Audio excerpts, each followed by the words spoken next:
சென்னையிலே சிபிஐ அலுவலகம் இருக்குது, ஏன் டெல்லியில் வச்சு விசாரணை பண்ணுறாங்கன்னு நினைக்கிறீங்க? சிபிஐ அலுவலகம் ஏதோ நடிகர் சங்க கட்டிடம் மட்டும் ஆயிருக்கு. நடிகர் சங்க கொடியோடு வா தடியோடு வா, தாவேக்கா கொடி எங்கே சிபிஐ ஆஃபீஸில் கட்டி விட்டுருவான். சிபிஐ ஆஃபீஸ் என்ன கொடி பறக்கும்? தாவேக்கா கொடி பறக்கும், தாவேக்கா கட்சி ஆஃபீஸ் ஆயிரும். விஜய் அலுவலகம் மேலே ஏற ஆரம்பிச்சு விஜய் கட்சி விஜயுடைய கட் அவுட்ரு, ஜனநாயகன் கட் அவுட்ரு, கதாநாயகி கீர்த்தி சுரேஷ், திரிஷா கட் அவுட்ரு கட்டி வச்சிருவான். முதல் நாள் அண்ணன் அவர்களே வருக போர்டு லட்சம் இருக்கு. சிபிஐ அதிகாரி வர முடியாது உள்ள. ஏப்பா எங்களுக்கு உள்ள வழி கொடுக்கப்பா, உங்கள் தொண்டை மறிச்சிட்டான், அண்ணனை ஒழுங்காக விசாரிக்கணும். திக்குமுக்காடி திணறி போன இந்த 4 பேர் குழு இதுவரை இப்போ காவல்துறை விசாரணைக்கு போனதில்லை. சிபிஐ விசாரணை டெல்லியில். சைக்காலஜி இதே முதல்ல பயம். இந்த 4 பேரிடம் என்ன கேள்வி கேட்கப்பட்டதுன்னா, சிபிஐ தரப்பிலிருந்து கசிந்த செய்தி, மின்சார கம்பத்தில் ஏறுவான், இதெல்லாம் முதல்ல யூகிச்சிருந்தீங்களா? அவன் யூகிச்சு. இதை யார் உங்களுக்கு சொன்னது? எங்களுக்கு சென்னையிலிருந்து உத்தரவு, விஜயிடம் இருந்தா எங்களுக்கு தலைமையிலிருந்து உத்தரவு. இப்படியான பல கேள்விகள். ஜனவரியில் விஜய்க்கு சம்மன் அனுப்பப்பட்டு விசாரிக்க. இந்த 41 பேர் மரணத்திற்கு விஜயினுடைய கவனக்குறைவு தான் திட்டமிட்டு இந்த கூட்டம் உருவாக்கப்பட்டதுங்கிறது நீதிமன்றத்துக்கு போகும்போது கண்டிப்பாக விஜய்க்கு தண்டனை கிடைக்க வாய்ப்பு.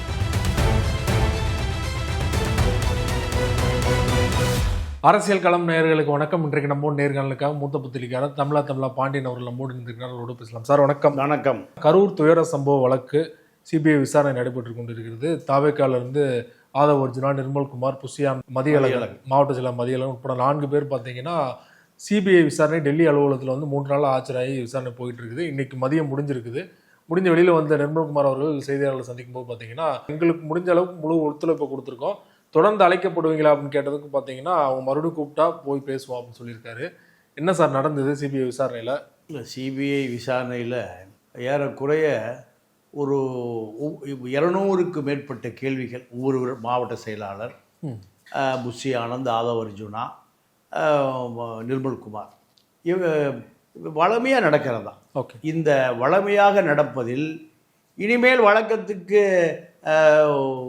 நடக்கக்கூடியதான் முக்கியம். இப்போ ஜனவரியில் விஜய்க்கு சம்மன் அனுப்பப்பட்டு விசாரிக்கும். நீங்கள் அதையே கேட்குறாங்க நிர்மல்குமார்கிட்ட, விஜய்க்கு சம்மன் அனுப்பப்பட வாய்ப்பு இருக்குது அப்படின்னு சொல்கிறாங்களே அப்படின்னா, அதெல்லாம் ரூமர்ஸ் அதெல்லாம் என்கிட்ட கேட்காதீங்க அப்படின்னு. இல்லை, இப்போ இறுதிக்கட்ட முடிவடைவதே விஜயோடு தான். இப்போ இந்த 4 பேரிடம் என்ன கேள்வி கேட்கப்பட்டதுன்னா, சிபிஐ தரப்பிலிருந்து கசிந்த செய்தி, இந்த கூட்டம் அனுமதி மாவட்ட செயலர் மதியழகன், புஷி ஆனந்த் 2 பேரும் தான் காவல்துறை கண்காணிப்பாளருடன் நேரடியாக சென்று அந்த அனுமதியை வாங்குகிறார்கள். அப்போ அனுமதியை வாங்குகிற பொழுது மின்சாரத்தை துண்டிக்க வேண்டும் என்பதும் ஒரு கோரிக்கை. அப்போது மின்சாரத்தை ஏன் துண்டிக்க வற்புறுத்தினீங்கன்னு கேட்குற பொழுது எங்கள் ரசிகர்கள் மின்சார கம்பத்திலாம் ஏறுவோம். மின்சாரம் நாங்கள் தனியாக ஜெனரேட்டர் மூலம் மின்சாரத்தை நாங்கள் எடுத்துக்கொள்கிறோம், அதனால் மின்சாரத்தை துண்டிகள் என்று நாங்களே கேட்டோம். அப்போ அளவுக்கு அதிகமாக கூட்டம் வரும் என்பதை நீங்கள் முதல்ல யூகிச்சிருந்தீங்களா? இந்த கூட்டம் அசம்பாவிதம் ஏற்படக்கூடிய அளவுக்கு கூட்டத்தை நீங்கள் அந்த வேலுச்சாமி புறத்தில் கூட்டம் கட்டுக்கடங்காமல் கூடும், உங்களால் கட்டுப்படுத்த முடியாது, மின்சார கம்பத்தில் ஏறுவான், இதெல்லாம் முதல்ல யூகிச்சிருந்தீங்களா? அவன் யூகிச்சிருந்தது. இதை யார் உங்களுக்கு சொன்னது? எங்களுக்கு சென்னையிலிருந்து உத்தரவு, விஜயிடம் இருந்தா எங்களுக்கு தலைமையிலிருந்து உத்தரவு. இப்படியான பல கேள்விகள். ஆதவ் அர்ஜுனாவோட இந்த தொடர்ந்து இந்த கூட்டங்களுக்கு செலவு செய்யப்படுகிறது, இந்த செலவெல்லாம் உங்கள் மீது தான் சுமத்தப்படுகிறது, இத்தனை கோடிகள் லட்சங்கள் எப்படி உங்களுக்கு செலவு செய்வதற்கு ஏது, இது எப்படி வழியாக வந்தது? உங்கள் மாமனார் வழியாக வந்ததா? மாமனார் 250 வழக்கு இருக்குது. இப்படியே பல கேள்விகள். நீங்கள் சாதாரண ஒரு நபர், நீங்கள் ஒரு ஜிம் ட்ரைனர், உங்களுக்கு என்ன சம்பளம் கிடைக்கும்? எப்படி இப்படி கோடிகளை செலவு பண்ணுறீங்க? என்ன நோக்கம்? எதற்காக இப்படி இந்த கூட்டத்தை இப்படி பல கேள்விகள். புஷி ஆனந்த் மீது அதே கேள்விகள் தான். உங்களுடைய சொத்து மதிப்பு உயர்ந்துட்டே போதுன்னு புகார் இருக்குது. எப்படி உங்களுக்கு பணம் வருது? மதியழகனுடைய பின்னணி என்ன? இது எல்லாமே 4 பேருடைய விசாரணைகள் இறுதி செய்வது விஜய் தான். விஜய்க்கு தெரிந்தே இந்த கூட்டம் வேலுச்சாமிபுரத்தில் கூட்டப்பட்டதா? நீங்கள் யாருக்கு முதல்ல தகவல் கொடுத்தீங்க? ஏன் எங்கே செதறி போனீங்க? எப்போ உங்களுடைய தொடர்புகளுக்கு வெளியே போய் எப்போ எல்லாம் சந்திச்சிங்க? இப்படியான பல கேள்விகள் நீதிமன்றத்தால் கேட்கப்படுவதை சிபிஐ கேட்டிருக்கான். இந்த 41 பேர் மரணத்திற்கு பின்னால் நீங்கள் திரைப்பட படப்பிடிப்புக்காக நீங்கள் அந்த கேரவனிலிருந்து 16க்கு மேற்பட்ட ட்ரோன்கள் பறக்க விடப்பட்டது எதற்காக? இந்த சம்பவம் நடக்கலைன்னா ஜனநாயகம் இந்த காட்சி வந்திருக்குமா? இப்படியெல்லாம் திக்குமுக்காடி திணறி போன இந்த 4 பேர் குழு இதுவரை இப்போ காவல்துறை விசாரணைக்கு போனதில்லை. சிபிஐ விசாரணை டெல்லியில். சைக்காலஜி இதே முதல்ல பயம். ஆனால் கேஷுவலாக வராங்களே போயிட்டு. இல்லை, நான் 3 நாள் ஆச்சல்ல. நீ முதல் நாள் பேட்டி கொடுத்தா அது தெரிஞ்சிருக்கும். 2வது நாள் 3வது நாள் இப்போ நீங்கள் அது கைது இவர்கள் இல்லை.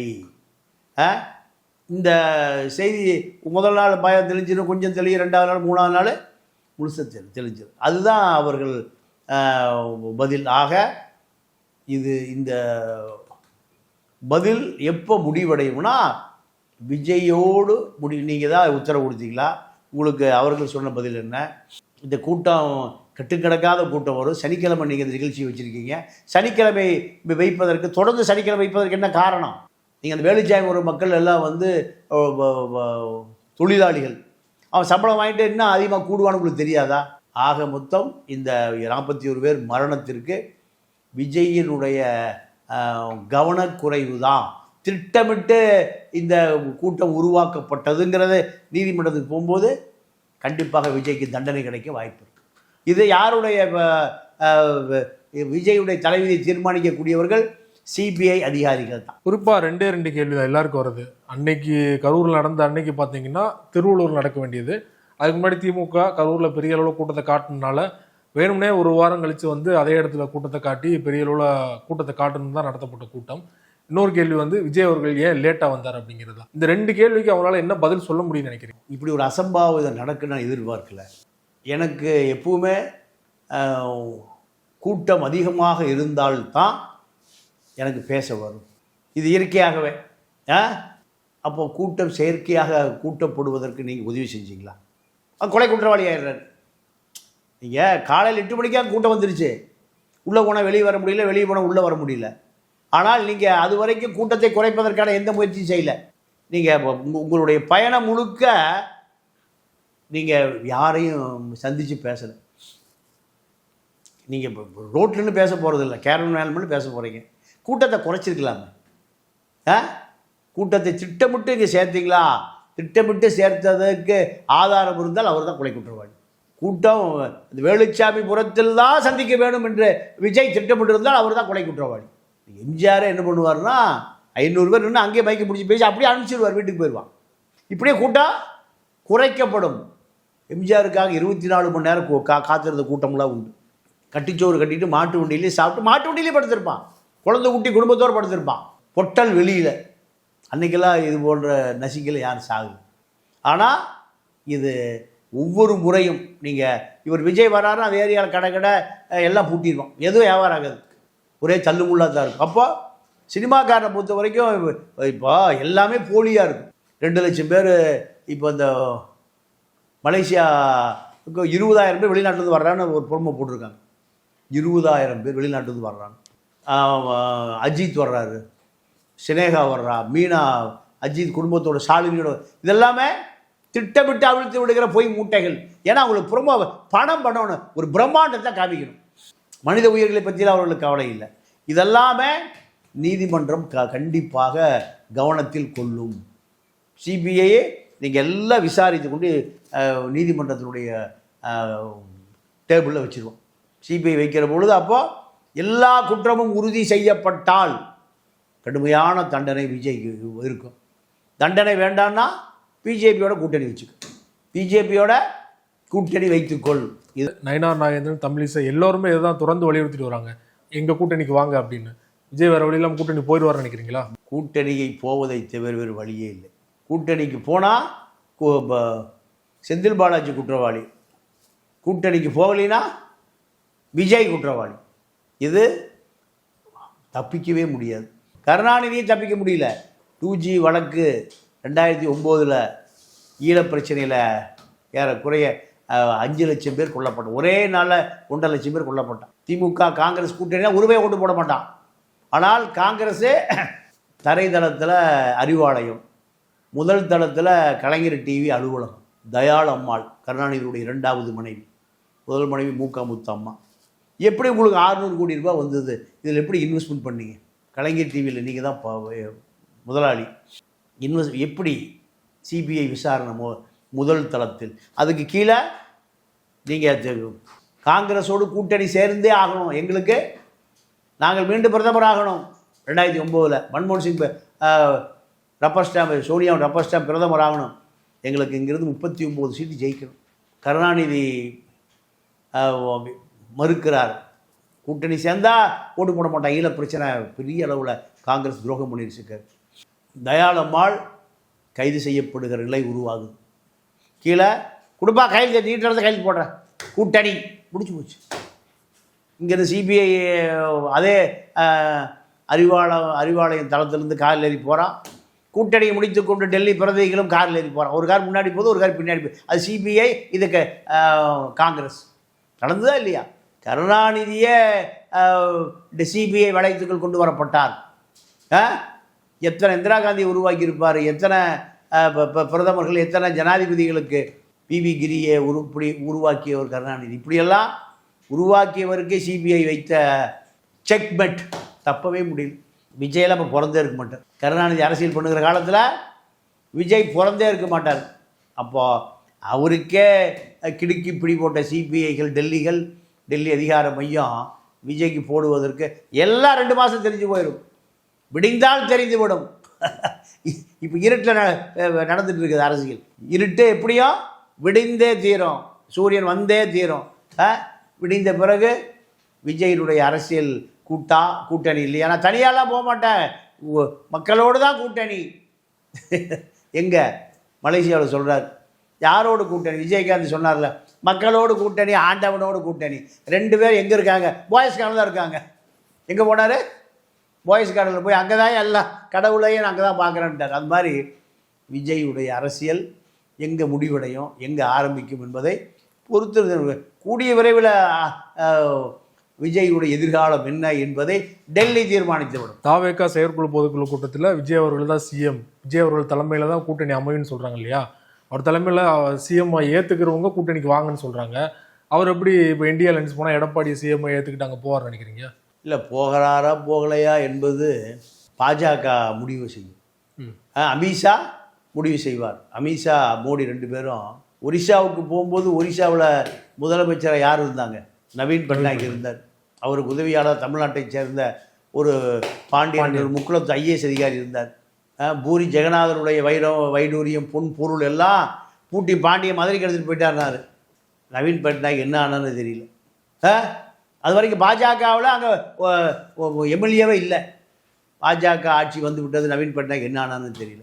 அதனால் அமித்ஷாவும் மோடியும் முடிவு செய்தால் 100 ஆண்டுகளுக்கு முன்பு என்ன நடக்க வேண்டும் என்பதை 100 ஆண்டுகளுக்கு பின்பே முடிவு செய்வார்கள். அதனால் விஜயுடைய அரசியலை தீர்மானிப்பவர் அமித்ஷாவை விட விஜய் மோடி ஜெயிச்சிட்டார்னா விஜய் தான் பெரிய அமித்ஷா.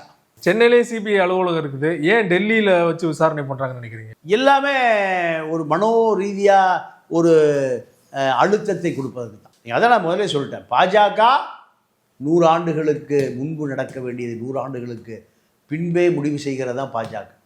ஏன்னா சென்னையில் சிபிஐ ஆஃபீஸ் இருக்குது. தாவேக தொண்டை 10,000 ரூபாய் நிற்பான். ஏன்னா சீமானுக்கே வலசராக்கு போலீஸ் ஸ்டேஷன்லேயே 1000 பேரை நிற்க வச்சார். அதுதான் சிபிஐ. வலசரவாக்கு போலீஸ் ஸ்டேஷனில் சீமான் கதை ஆயிடக்கூடாது. அப்படியே போஸ் கொடுத்துட்டு வருவான் நம்ம ஆள் 4 பேர். எப்படி ஜீப்பில் அப்படியே கையாட்டிட்டு வருவான், ஏதோ தேர்தல் கையாட்டுறது போல். ப்ளஸ்ஸாக மாற்றிக்குவாங்க. சிபிஐ அலுவலகம் ஏதோ நடிகர் சங்க கட்டிடம் மட்டும் ஆயிரும். நடிகர் சங்க கொடியோடு வா, தடியோடு வா. தாவேக்க கொடி எங்கே சிபிஐ ஆஃபீஸில் கட்டி விட்டுருவான். சிபிஐ ஆஃபீஸ் என்ன கொடி பறக்கும்? தாவேக்கா கொடி பறக்கும், தாவேக்கா கட்சி ஆஃபீஸ் ஆயிரும். அங்கே விஜய் அளவு மேலாம் ஏற ஆரம்பிச்சிருவாங்க. ஏற ஆரம்பித்து விஜய் கட்சி விஜயுடைய கட் அவுட்ரு, ஜனநாயகன் கட் அவுட்ரு, கதாநாயகி கீர்த்தி சுரேஷ், திரிஷா கட் அவுட்லாம் கட்டி வச்சுருவான். முதல் நாள் அண்ணன் அவர்களே வருக போர்டு ஃப்ளெக்ஸெல்லாம் வச்சு சிபிஐ அதிகாரி வர முடியாது உள்ள. ஏப்பா எங்களுக்கு உள்ள வழி கொடுங்கப்பா, உங்கள் தொண்டை மறிச்சிட்டான், அண்ணனை ஒழுங்காக விசாரிக்கணும். ஏண்டா ஒரு டிவிக்காரனை பார்த்து ஒரு தொண்டை சொன்னால, எங்களே காமிடா எங்கள் அண்ணன், நீயே துண்டை போட்டுக்கடா. டைம்ஸ் ஒன்று ரிப்போர்ட் இருக்கு, நீயே கட்சியில் சேர்ந்துறியா. ஒரு தொண்டை தாவேக்க துண்டை போட்டு விட்டான்ல, டைம்ஸ் ரிப்போர்ட் இருக்கு. அதே போல் சிபிஐ டைரக்டர் எந்த கொடியோடு போனோம், தாவேக்கா கொடியோடு துண்டோடு போனால் தான் விசாரிக்க முடியும். அதுதான் அவர்கள் டெல்லிக்கு அழைத்து கொண்டு விசாரித்து அனுப்பியிருக்கிறார். ஐஆர்எஸ் பதவியை ராஜினாமா பண்ணிட்டு தாவேக்கா வந்தவர் அருண்ராஜ், அவருடைய பேட்ச்மேட்டை தான் இப்போ சிபிஐயில் வந்து விசாரிச்சுட்டு இருக்காங்க 3 பேர், அப்படிலாம் தகவல் வந்துட்டு இருக்கு. ஸோ விசாரணை சுமூகமாக தான் போயிருக்குமா? இல்லை, அது அமித்ஷா முடிவு பண்ணுவார். விசாரணை சுமூகமாக போகணுமா, இல்லை கூட்டணி இல்லாமல் போகணுமா, இல்லை கூட்டணியோடு போக வேணுமா என்பதை அவர் தான் உள்துறை அமைச்சர். யார் அவர் கீழே தான் இது வருது, சிபிஐ வருது. அதனால் அருண்ராஜாக இருக்கட்டும் அல்லது புஷியாக இருக்கட்டும், அமித்ஷா தான் டெல்லிக்கு சிபிஐக்கு அவர் தான் பொறுப்பு அமைச்சர். கொள்கை எதிரின்னு சொல்கிற பாஜக விஜய் எந்த இடத்துலையும் விமர்சனம் பண்ணலை, பாஜகவோட பி டீம் தான் விஜய் அப்படின்னு ஏற்கனவே விமர்சனம் வந்துட்டு இருக்கு சூழல்ல. இப்போ கூட்டணி போனாருன்னா அது உறுதியாயிருன்னு சொல்லிட்டு அவரை யாரும் நம்ப மாட்டாங்க இல்லையா பாஜக எதிர்ப்பாளர்கள்லாம்? இல்லை, அதாவது திமுக அதிமுக 2 கட்சிகளுமே நிரந்தர எதிரியும் இல்லை, நிரந்தர நண்பனும் இல்லைன்னு முதலே சொல்லி பழக்கப்படுத்தி வச்சுருக்காங்க மக்களை. இவர்கள் எதிரினா எதிரியாக இருக்கணும், நண்பனா நண்பனாக இருக்கணும். பாஜக தீண்டத்தகாத கட்சிக்கு வாங்க, அப்புறம் பாஜக ஆட்சிக்கு வருவதற்கு இந்த பக்கம் முரசொலி பாரதி, இந்த பக்கம் கருணாநிதியை வடப்புற இடப்புற இருந்து வாஜ்பாயை பிரதமராக்கியே தீருவோம். ஆர்எஸ்எஸ் உண்மையான மக்கள் கட்சி, கம்யூனிஸ்டை விட கொள்கைவாதிகள், இதே கருணாநிதி சொல்லுவார், ஏற்றுக்கிறான். அதிமுக திமுக எவனை நீங்கள் உள்ளே போயிட்டே சிந்திக்கவே கூடாது. 1 கோடி தொண்டை அதிமுக இருக்கான், திமுகவில் 1 கோடி தொண்டன் இருக்கான். எடப்பாடி எதை சொன்னாலும் ஏற்றுக்கணும், இந்த பக்கம் கருணாநிதி இல்லை, இப்போ ஸ்டாலின் எதை சொன்னாலும் ஏற்றுக்கணும். இதுதான் அவர்களுடைய அரசியல், அதுதான் அவருடைய ஜனநாயகம், அதுதான் அவருடைய கொள்கை கோட்பாடு சித்தாந்தம் வேதாந்தம் எல்லாமே. அதிமுக எடப்பாடி சொல்லுவது அங்கே சித்தாந்தம் வேதாந்தம், இந்த பக்கம் ஸ்டாலின் சொல்லுவது உதயநிதி சொல்கிறது தான். இதான் கொள்கை. கருணாநிதி காலம், ஜெயலலிதா காலம், எல்லா காலம் அதுதான். அதனால் விஜய்க்கு அது ஒன்று திராவிட இயக்கம் பக்குவப்படுத்தி வச்சுருக்கான். இவர்களை சினிமா தேட்டர் தானே முடிச்சுட்டு வர்றான். அதனால் விஜய்க்கு அந்த சிரமமே வராது. கருணாநிதியும் ஜெயலலிதாவும் இந்த திராவிட இயக்கங்களை பக்குவப்படுத்தி வச்சுருக்கு. அந்த பக்குவம் விஜய்க்கு பலன் பெறும். விஜய் கூட்டணிக்கு வந்தாருன்னா எத்தனை தொகுதிகள் கொடுப்பாங்கன்னு நீங்கள் நினைக்கிறீங்க சார்? 90 சீட் கேட்குறாங்க பாஜக மொத்தமாக. நீங்கள் எல்லாத்துக்கும் சேர்த்து. ஆமாம், 234ல் 140 எடுத்துங்க. 60, 30, 94 சீட் எங்களுக்கு கொடுத்துருங்க. நான் பார்த்துக்கிறேன். 94 சீட் அப்படியே பாஜக வெற்றி பெறுகிற சீட்டு. 94 சீட்டில் எப்படி 70-80 சீட்டு ஜெயிச்சா அடுத்து பாஜக ஆட்சி அமைப்பதற்கான பில்லர் தூண்கள் நிறுவப்பட்டு விடும். அதற்கான தயாரிப்பு பாஜக தயாராக இருக்குது. வேலுமணி எப்படியும் உடைச்சிட்டு வருவார், அவர் தான் முதலமைச்சர் வேட்பாளர். எதிர்காலத்தில் எங்கள் மகாராஷ்டிராவில் நடந்தது போல், ஒரிசாவில் நடந்தது போல், பீகாரில் அதே எங்கள் ஃபார்முலா மேற்கு வங்காளத்திலும் தமிழ்நாட்டிலும் எங்களுடைய ஃபார்முலாவை அமல்படுத்தியே தீருவோம். திராவிட இயக்கத்தை ஒழித்தே தீருவோம், திராவிட இயக்கத்தை எதிர்த்தே தீருவோம். இதுதான் அமித்ஷா ஃபார்முலா. முதல்ல அதிமுக உட்கார வச்சு அடுத்து அதிமுகவை பின்னுக்கு தள்ளி பாஜக நாற்காலியில் அமர்ந்து விடும். இதுதான் அவங்க ஃபார்முலா. தான் 90 சீட் கேட்குறது. 90 சீட்னா அதுக்குள்ள விஜய், டிடிவி, ஓபிஎஸ் எல்லாம் 140 சீட் வச்சுக்கிட்டு மீதி 94 சீட் அப்படியே கொடுத்துரும். இதுதான் அமித்ஷா ஃபார்முலா. பாமக, தேமுதிக எல்லாம் அவருக்கு மெஜாரிட்டி 118 வேணுமில்ல. 140, 118, 120 ஆக 20 சீட்டு. 140 அப்படியே 118 ஜெயிச்சலான்னு நம்புறாரு. மீதி 94 பாஜக விஜய் சரிசமாக எடுத்துக்குவாங்க. ஆளுக்கு ஒரு 30 சீட் எடுத்துக்குவாங்க. விஜயகாந்துக்கு 41 சீட் கொடுத்து 29 சீட் ஜெயிச்சார். அதே ரேஷியோ தான். யாரும் எதிர்த்தெல்லாம் பேச மாட்டாங்க. அமித்ஷா சொன்னால் சரி, அன்புமணி கொடுக்குறது வாங்கிக்குவார், ஜான் பாண்டி கொடுக்குறது வாங்கிக்குவார், டிடிவி, ஓபிஎஸ் எல்லாம். அமித்ஷாட்ட போய் பேரம் பேச முடியுமா? பெடா பாஸ்ட்டை போய் பேரமே பேச முடியும். சொல்கிறத கேட்டு கையில் போட்டு போயிட்டே இருக்க வேண்டியதான். க்யூவில் போய் கையில் போட்டு போயிட்டே இருக்க வேண்டியதான். டிடிவி, ஓபிஎஸ் கூட்டணி வரது எடப்பாடி விரும்புகிறாரா? இல்லை, விரும்பலை. எடப்பாடி அதனால தான் 3-6ன்னு சொல்லிட்டு அவர் தான் திட்டம். இல்லை, அதாவது பாஜக என்ன நினைக்கிறாங்கன்னா, இவர்களெல்லாம் பாஜக அவருடைய வேட்பாளர்கள் நினைக்கிறாங்க. எதிர்காலத்துக்கு நமக்கு இவங்கெல்லாம் தேவைப்படும். அது இப்போவே அவர்களை களத்தில் நிற்க வச்சா தானே எதிர்காலத்துக்கு தேவைப்படும். இதுதான் அதிமுக சட்டமன்ற உறுப்பினருக்கெல்லாம் பெரும் தொகை இருக்குது. 100 கோடி ரூபா பேரம் இருக்குது. எவ்வளவு? 100 கோடி. எடப்பாடி 1 கோடி 2 கோடி 3 கோடி கொடுத்து ஆட்சிக்கு வந்தார். பெரும் தொகை இருக்குது. எந்த பேங்க்னு சொல்லி அங்கேயே அக்கௌண்ட் அம்பானி அதானி ட்ரான்ஸ்ஃபர் பண்ணிடுவான். நடக்கும். அதாவது கோவா மாநில தேர்தல் முடிஞ்சுது. பாண்டிச்சேரி போல தான். மொத்தம் 30 சீட்டு கிட்டத்தட்ட. 11 சீட்டு பாஜக, 15 காங்கிரஸ். 1 சீட் 2 சீட்டு வேணும். 1 சீட் 2 சீட்டுக்கு காங்கிரஸ் பேரத்தை முடிச்சுட்டு காலையில் பதவியேற்க போகிறது. மேலிட பொறுப்பாளராக திக் விஜய் சிங் எங்கே போயிட்டார்? கோவா போயிட்டார். இரவு அந்த 2 சுயேட்சை எம்எல்ஏக்களும் விலை பேசப்பட்டார்கள். விலை பேசி காலையில் 10 மணிக்கு ஆளுநர் மாளிகைக்கு போவதற்கு லெட்டர்கிட்டலாம் தயார். 16 பேர் தயார். 11 பேர் தான் இருக்குது பாஜகவுக்கு. நீங்கள் நிதின் கட்கரி அவரை பொறுப்பாக போடுறாங்க. அவர் பை ரோடு வழியாக எங்கேருந்து பம்பாயிலிருந்து பை ரோடு வழியாக கோவா போகிறார். இவங்க கூட்டணி முடிஞ்சது, நம்ம தான் ஆட்சி அதிகாரம், நம்ம தான் காலையில் போய் லிஸ்ட்டை கொடுக்குறோம் கவர்னர்கிட்ட, பதவி பிரமாணம் முதலமைச்சர் பதவி பிரமாணம் ஏற்றுக்கொள்ளணும்னு என்ன எல்லாம் கோவாவில் முந்திரி பென்னி சரக்கு அடிச்சுட்டு எல்லாம் பார்ட்டி கொண்டாடுறாங்க. நீங்கள் நேரம் போனார் யார்? நிதின் கட்கரி. கட்கரி போனவர். இவர் போவதற்கு முன்பே 4 or 5 சுயேட்சை எம்எல்ஏக்கள் உடைய மனைவிமார்கள் மூலம் பெட்டி இறங்கிடுச்சு. பெட்டி இறங்கிய பிறகு இந்த 5 சட்டமன்ற உறுப்பினர்களும் பாஜகவுக்கு ஆதரவு கடிதம் கொடுத்து 5 பேரும் அப்பொழுதே அவர்களுடைய கட்டுப்பாட்டுக்கு கொண்டு போகப்பட்டார்கள். யார் கட்டுப்பாட்டுக்கு? பிஜேபி கட்டுப்பாடு. மனோகர் பரிக்கர் கட்டுப்பாட்டுக்கு கொண்டு போகப்பட்டு 9 மணிக்கு பட்டியலுக்கு ஆளுநரிடம் கொடுக்கப்பட்டு 10 மணிக்கு பதவி பிரமாணம்னு செய்தி ஓடுது. 8 மணிக்கு திக் விஜய் சிங் உட்பட எல்லாம் திக்குன்னு அடித்து பார்ட்டி முடிஞ்சு ஆளுநர் மாளிகைக்கு போலான்னா இவர்கள் போவதற்கு முன்பே அங்கே பதவியேற்று முதலமைச்சர் மனோகர் பரிக்கர் கோவாவுடைய முதலமைச்சர். இதுதான் பாஜக. அப்போ பாஜக நீங்கள் இவங்க பூரா என்ன அடித்தாங்க? பார்ட்டி கொண்டாடினார்கள். இஞ்சி டீயை மட்டும் அடிக்கடி உறிஞ்சி குடிப்பாராம். யார்? நிதின் கட்கரி. இஞ்சி டீயிலே வேலையை முடிச்சிட்டார்.